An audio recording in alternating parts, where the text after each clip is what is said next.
En manipulant les formes 3D, vous êtes sûrement rendu compte que vous aviez l'option pour chacun des solides, ou presque, à part pour pour la sphère. Donc, vous pouvez choisir de centrer ou de ne pas centrer là, vos cubes, vos cylindres et éventuellement vos cônes et pyramides. Donc, si je choisis de ne pas centrer le cube, son origine correspond à son sommet à 0, 0, 0. Si on choisit de centrer le cube, eh bien le cube, c'est le centre du cube qui est centré à l'origine.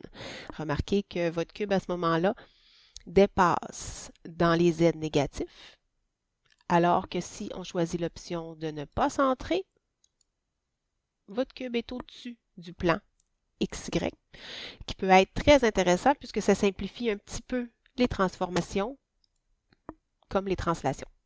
Si vous avez plusieurs solides à assembler, eh bien en faisant cela, les translations sont plus simples. Vous n'avez qu'à tenir compte de la mesure d'un côté. Tandis que si on choisit de centrer, bien, il faut se souvenir que bien souvent, on aura une translation en Z à faire si on veut le ramener par-dessus le plan. Et ensuite, il faudra tenir compte de la moitié de la mesure de notre solide pour être capable d'effectuer un déplacement. Par exemple, si on veut que ce soit complètement à côté.